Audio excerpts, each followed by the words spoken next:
পূর্ব বর্ধমান জেলার পূর্বস্থলী ২ নম্বর ব্লকের পারুলিয়া বাজারে এই দিন শুক্রবার বর্ধমান পূর্বের তৃণমূল প্রার্থী শর্মিলা সরকারের সমর্থনে এক পথসভা অনুষ্ঠিত হলো। উক্ত পথসভায় উপস্থিত ছিলেন রাজ্যের মন্ত্রী শপথ নেমনাথ, বর্ধমান পূর্বের তৃণমূল প্রার্থী শর্মিলা সরকার, পূর্বস্থলী উত্তরের বিধায়ক তপন চট্টোপাধ্যায়, কালে খাতলা ২ নম্বর গ্রাম পঞ্চায়েতের প্রধান সম্পিতা রাজবংশী, পূর্বস্থলী ২ নম্বর ব্লকের পঞ্চায়েত সমিতির সহসভাপতি কালীশঙ্কর ব্যানার্জি সহ তৃণমূলের অনেকে।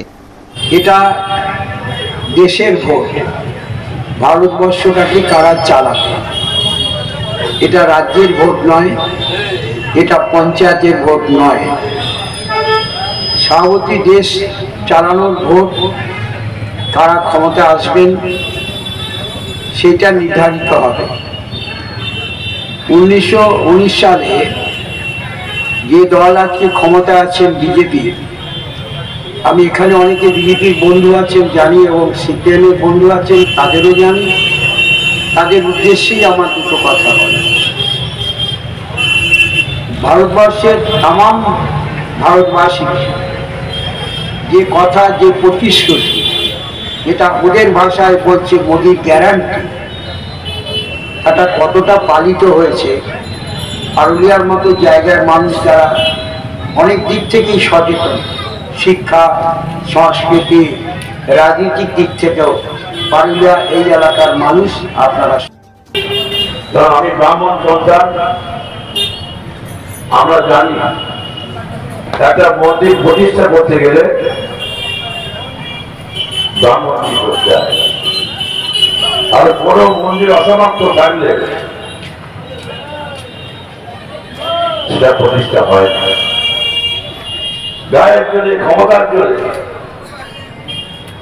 সেইটা করেছে। আজকে পারুলিয়া বাজারে দাঁড়িয়ে আমরা মিটিং করছি। এর আগে আমি অনেক মিটিং করেছি। আমি বলতাম প্রদীপ বাবু এই জায়গায় মিটিং করছেন, তখন যেটা ভিয়েতনাম ছিল। 40 বছর সিপিএম এর রাজত্ব, 40 বছরের পঞ্চায়েত। আর কি বলতো, আমি আম বাগানে ব্যবসা করতাম বলে আমাকে ডিগ্রি বলতো, তাই তো। দেখুন, ক্ষমতার দাম্ভিকতা, অহংকার পতনের মূল। আজকে কেউ বুঝছে না। এরকম একটা পরিসরের মধ্যে হয়েছে। আজকে বিধানসভায় স্বাধীনতার পর সিপিএম এর সদস্য সংখ্যা শূন্য।